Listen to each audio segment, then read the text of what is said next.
Lalagyan na natin ito ng mantika. Okay? So, teka, hindi pa ito ang ating topic ngayon. Cut.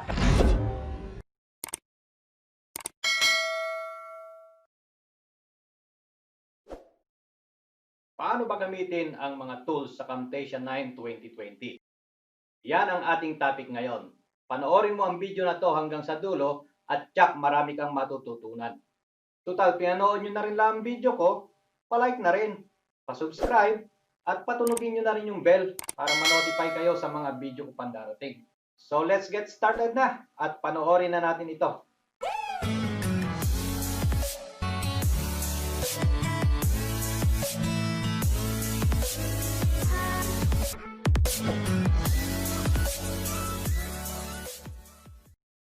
Okay, narito na naman tayo sa Camtasia 9 working platform. At ngayon, ang ituturo ko naman sa inyo ay kung paano mag-edit ng iyong picture at ng iyong video na gamit ang ilan sa mga tools na narito sa ating Camtasia platform. So dito may makikita tayo ng mga transition, animation, cursor effects, and many more. So mula sa screen, pwede tayo diyang kumuha ng iba't ibang klaseng mga effects. At pwede rin tayo diyang kumuha ng mga letter character, animation at marami pang iba na pwede rin nating gamitin dito sa ating paggawa o sa pagdagdag ng mga picture o kung ano paman na pwedeng magpaganda sa iyong gagawing video. Okay, umpisahan na natin. So, dito sa itaas, meron akong dalawang file dyan na nagmula sa aking laptop, computer. Meron diyang image at saka meron isa ditong video. So, ang gagawin ko, idadrag ko muna itong isa sa ibaba. Ibababa ko siya sa track number 1. Sa makikita ninyo sa screen ninyo, ito at saka itong nasa ilalim na to ay pareho lang siya. At ito namang naka-inset at itong unang frame na to ay pareho din siya. So, hindi natin kailangang i-edit ito at saka ito. Kasi ito ay screen recorder. So, pagka nag-i-screen recorder ka, dalawang shot ang makukuha niya. Yung nasa computer mo at ikaw mismo na nire-record mo ang iyong sarili. So, tatanggalin natin itong nasa screen na malaking picture. So, ang gagawin ko lang, either ito ang aking i-highlight at i-delete ko or pwede rin namang ito. Either way. So, ito na lang tatanggalin ko from my keyboard, backspace, or press delete. Ayan. Then ito, ilalagay ko siya sa track number 1.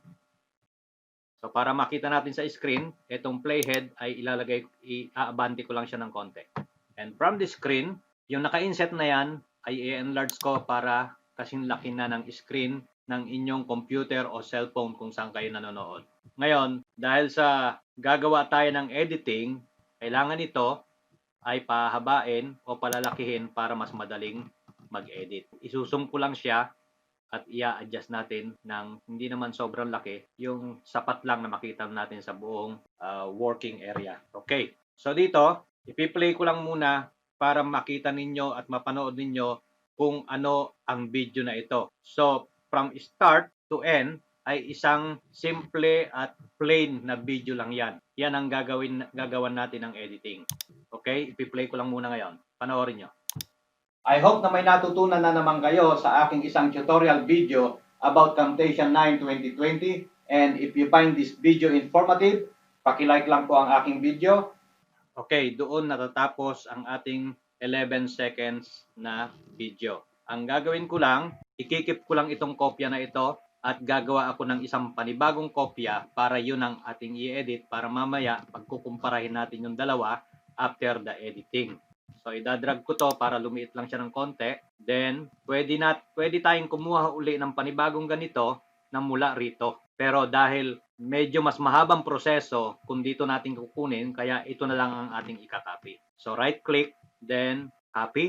Then, dalhin mo rito yung cursor. Right-click uli, then paste. So, meron na tayong dalawang kopya na 100% na parehong-pareho yan. Itong isang ito ang ating i-edit. So, i-enlarge ko ulit by zooming. Then, yung ating playhead ay dadalhin natin dito sa ating working area kung saan tayo mag-i-edit.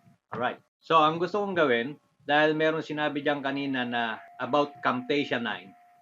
From this frame, isusum ko, pan and zoom, na magiging ganyan ang itsura ng inyong frame. So, ang pupuntahan natin ngayon ay ang animation. Okay? Click animation. Diyan makikita nyo may zoom and pan at dito ay may animation. So, ang kailangan nating tool ay itong zoom and pan. So, ngayon, ipi-play ko yung aking video at pakikinggan ko lang muna. At the end, kayo mismo ang makakarinig at makakanood ng buo nito. Sa ngayon, ang maririnig nyo muna ay yung aking pag-edit. Okay, uumpisahan ko na at pakikinggan ko lang muna kung saan ako mag-i-stop at mag-zoom and pan. Ayun, ipinost ko siya ron dahil sinabi niya about Camtasia 9 2020. So, ang gagawin ko dyan, isusum ko yung part na yan. Ganyan lang ang gagawin ko. Then, i-adjust ko ito para makuha niya yung capture na gusto kong posisyon ng aking video. Okay, pwede ko pang liitan. Yan, sakto na siguro sa kailangan ko. So, ipi-play ko siya uli at meron pa rin ako diyang gustong i-edit sa gawing hulihan ng aking video. Doon sa sinabing paki-like. Okay, ipi-play ko siya uli. Ayun, nung sinabi niya paki-like lang po, pero nandun ako sa gilid ng screen. So, ang gagawin ko, ang gusto ko, pagka sinabi kong paki-like lang po, mapupunta ako doon sa gitna ng screen. So, ang gagawin ko lang, etong frame na ito na may mga dot, ay dadaling ko siya sa gawing gitna. Ayan. So, kung nakikita nyo, sumusunod yung nakikita nyo sa screen. Okay? Okay, eksakto na yan. Then, uulitin natin ang pagpiplay ng video. Makikita nyo na yung zoom and pan na aking inedit. So, umpisahan ko ulit. Gawin dito sa bandang gitna. Pag-play ko nyan, okay, ulitin ko. Pag-play ko nyan, etong playhead, kapag dumaan na dito sa gawin na to, ay magsusum na ang video. Hindi ko na ipi-play, kundi left click ako, then hold, then idadrag ko yung aking playhead papunta doon ng dahan-dahan. At tignan nyo ang mangyayari sa ating video. Ayan, okay? Nagsusum na siyang dahan-dahan. Alright. Nung sinabing paki-like, mapupunta naman ako sa gitna ng frame. Kanina, nung dumaan itong playhead dito, sinabi kong Camtasia 9, ayan na siya. Okay? So, ibig sabihin, hanggang dito sa dulo na to, wala nang magiging pagbabago ang laki ng iyong frame. So, itong playhead line na nasa gitna ng dot na bilog, dyan ako mag-uumpisang maglagay ng iba pang karakter. So, babalik tayo sa media, kukunin ko itong image na to at dadaling ko sa playhead line. Ayan. So, makikita niyo sa picture dahil nadaanan siya ng playhead. So, makikita mo siya diyan sa iyong screen. So, once na i-atras ko ito ng konti, mawawala siya. Okay? So, mag-a-appear siya pag yung playhead dumaan na rito. Ayan. At mag-e-end siya kapag lumampas siya dito. Ayan. Pero sa ating editing, hindi ganyan kahaba ang kailangan. Depende yan doon sa pag-shift ng iyong pagsasalita kung nasaan ka na. So, pakikinggan ko uli. Kung saan magsisimula, nalilipat yung screen, ito yan, dito natin puputulin yung ating frame.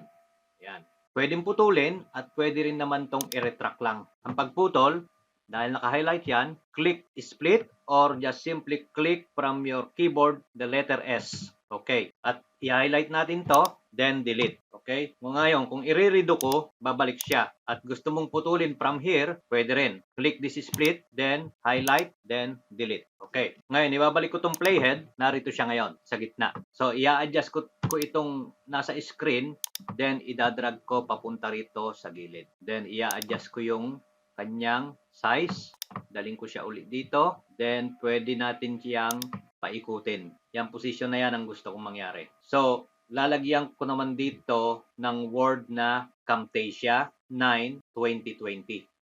So, ang next step ay lalagyan natin ng letter character. Dadagdagan ko yan ng letter character at binuksan ko itong ating annotation at kukuha tayo dyan ng callouts. So, dito, ito lang ang kukunin ko, yung pinakasimple at idadrag ko siya sa gitna na yan. So, pagpasok niya, makikita mo naman sa gawing ibaba na nadagdagan na naman tayo ng layer. Okay? So, itong text na to, itong call out na ito, ipapantay din natin dito sa ating letter C para sabay silang mag-a-appear doon sa iyong screen. Okay? Ayan, pantay na siya. At para sabay din silang lalabas sa iyong screen, ipantay mo rin doon sa hulihan. Ngayon, itong nasa screen na ABC, palitan natin ito ng character o ng Camtasia word. I-highlight lang natin, i-highlight lang. Then, dito sa right screen, narito ngayon yung kanyang mga properties ng ABC na yan. So, una, yung letra natin, gawin nating black. Okay? Any color pwede mong gamitin. Yan, napakarami dyan. So, black lang ang pinili ko. Then, the font, gagawin ko siyang bold. Sa font natin, marami rin tayo dyan pagpipilian pag ito ang ikinlik mo. Ayan, napakarami yan. Pag in-scroll down mo dyan, napakarami. So, ang ginamit ko lang ay yung isang pinakasimple lang. Then, the size is 96. Palalakihin din natin yan. Pero, palalakihin ko yan after kong magawa yung word na Camtasia Asia 9. Alright? Then, palalakihin ko na ngayon. I-double click ulit natin to. I-highlight. Then, itong button na to, idadrag lang natin papunta sa kanan. Ayan. Okay? Nandiyan na yung word na Camtasia. Then, papaikutin na natin siya. Meron dalawang dot na bilog doon sa gitna. Itong dot na to para ma-move mo siya. Ngayon, yung katabi niyang dot, ito ay para maikot. Okay? So, ayan. Naka-align na siya doon sa letter C. Then, idadrag ko uli. Camtasia 9. Okay? Then, kuha ulit tayo ng isang panibagong annotation para malagyan ko naman dito ng word na 2020. Yung paring callouts na yon ang kukunin ko at idadrag ko lang sa gitna ng screen. So, nasa gitna na siya ng screen. Nadagdagan na naman tayo ng susunod na track, which is track number 4. So, habang dagdag ka ng dagdag sa screen mo, dagdag din ng dagdag yung track doon sa ibaba. Depende kung saang track mo ilalagay. Pwede rin later on na magdadagdag ka sa track number 2, number 3, or pwedeng sa 8, 9, 10, and above. Now, again, kailangan pantay-pantay lahat yan. Yung linya na yan, na nakikita ninyo, kailangan pantay-pantay lahat yan para sa entry and exit ng ating karakter. Okay? Sa dulo, paliliitin ko uli at ipapantay ko doon sa naunang dalawa. Okay. Then double click this one. Palitan ko ng word na 2020. Then again, select black. Then again, select the font color black and gagawin ko siyang bold para mas madaling mabasa. Then yung size niya, i-enlarge ulit natin. Ayan na siya. So meron na siyang ilang layer. 1, 2, 3. Meron na siyang 4 na track o 4 na layer. Actually, mas proper na sabihin track. Yung layer kasi, minsan meron tayong mga ilalagay dyan, and later ituturo ko yun sa inyo, na yung isang frame lang, maraming mga layer na nasa loob nun, at ang gagawin natin later, i-expand natin kung ano ba ang content ng layer na yon. Pero, not from this tutorial. Okay, concentrate lang muna tayo rito. So, itong playhead ay ibabalik ko rito at idadrag ko uli siya ng dahan-dahan. Okay? So, makikita na ninyo ang pagkakaiba. Ayan, lumabas na siyang sabay-sabay. Okay? Ngayon, paglampas niyan, mawawala na siyang sabay-sabay. Okay. Sa gawin dito, dahil sinabi niyang paki-like lang, ang gagawin natin ay babalik ako sa media at kukuha ako ng like button sa aking file. Okay? Ito ay mga simpleng mga drawing lang naman na aking ilalagay. Later on, kapag kayo na ang nag-edit sa inyong Camtasia, marami naman pwedeng mga mapagkuhanan na file na gusto ninyo para mapaganda ang inyong video. So, ayun na yung like button. Kukunin ko lang ito at idadrag ko sa gawing ibaba. Okay? So, ang mangyayari niyan, once na ito ang lumabas, in a split of second, mag-a-appear naman itong like button o siya naman ang papalit. So, i-advance lang natin ng konti para may konting space. Okay? So, once na itong playhead ay dumaan dito, mawawala siya. At pag nag-umpisa naman dito sa like button, lalabas na siya sa screen. Sandali lang, pakinggan ko lang sandali kung saan ko naman siya puputulin. Ayun. Nung sinabi, paki-like lang ang aking video, so, kailangan putulin na natin dyan, sa gawin na yan, dito sa gawin na to. Diyan naman yung end ng like button. Okay. So, lalagay ko siya rito ang ating playhead para makita natin yung like button. Yung like button ay nasa gitna ng screen. So, gagawin ko lang dyan ay dadalhin ko rito sa gawing gilid, and then ikakopy ko siya, gawin nating dalawang like button yan. Okay? So, right click, then copy, then right click again, then paste. So, dito meron ng dalawang like button dyan. Papantay natin itong nasa ilalim, at ito naman, dalawa na itong magkapatong, kukunin ko yung isa at dadalhin ko rito sa kabila. Okay. Ngayon, itong isang to na naka-highlight sa ibaba ay ito yan. Ngayon, ang gagawin natin dito sa isa, iikutin natin ng 180 degrees para maging mirroring siya. Yung isa nakaharap dito at yung isa naman nakaharap dito. So, ito namang rotation ang ating gagalawin at dahan-dahan nating paikutin hanggang 180 degrees. So, makikita niyo sa screen, umiikot siya ng dahan-dahan. Okay, ngayon naka 98 degrees, so almost nasa gitna siya. Pagdating niya ng 180 degrees, yun yung eksaktong gusto nating makuha na degree para magkaroon ng mirroring sa ating picture. So makita nyo, dalawa na yan. Yung isa nakaharap doon at yung isa nakaharap doon. Okay, so pagka dinaan ko uli yan, ganito na mangyayari niyan. Okay, sabay siyang lalabas. Okay. Now, sa napansin ko rito, pagdaan ko rito, naandun pa rin ako sa gitna. So, parang hindi timing yung paglabas ng aking thumbs up. Mas maganda kung lalabas na yung thumbs up na nandun na ako sa gitna ng screen. So, tingnan natin kung paano ang gagawin natin. Okay? Nag-thumbs up. So, pwede natin tong i-adjust para yung pagdating ko sa gitna, siya namang lalabas itong dalawang thumbs up button. Ang gagawin, i-adjust lang natin to doon sa my playhead line. Okay? Then dito, dalhin ko muna yung playhead dito. I-adjust ko, i-retract lang, kapantay ng ating playhead line. Okay. So, balik tayo. Pagdaan nito rito, mawawala siya. Pag sabi naman ng like button, pagdating ko sa gitna ng screen, ay siya naman papasok yung dalawang like button. Sakto na siya. And after ko magsalita, mawawala naman siya. Okay. So, umpisahan natin uli. Play. I hope na may natutunan na naman kayo sa aking isang tutorial video about Camtasia 9 2020. And if you find this video informative, paki-like lang po ang aking video. Okay, napanood niyo yung buo. So, dito naman sa track number 5, dadagdagan natin ng konting effects yung ating paglabas ng Camtasia 9. Etong tatlong layer na to, lalagyan natin ng effect. Kanina, lumabas lang siya ng plain na plain. Ayan. Ngayon, ang gagawin natin, pupunta ulit tayo rito sa behavior. Sa behavior, makikita mo dyan, kapag ka-highlight ko yung bawat isa niyan, makikita mo kung paano mag-work yung mga letra. Ayun, nakikita niyo sa screen? So, pag ito, inilagay ko rito sa tatlong ito, ganyan ang magiging play nung ating Camtasia 9 2020. Maglalaro siya sa screen, mag-a-appear siya sa screen na ganyan ang kanyang magiging itsura. At kung ito naman ang gagamitin mo, same thing, ayun, mula sa labas ng screen, pataas siya. So, ito ang ating pipiliin at ilalagay ko ng 3 beses dyan. Kunin ko uli yung isa, pangalawa, then pangatlo. Paano mo malalaman ngayon na naroon na sila? May makikita ka ritong, meron ka makikitang triangle dito sa ibaba na yan. Kapag ka-i-click mo yan ng once, lalabas siya dyan. Explode. Nakikita mo dyan, explode.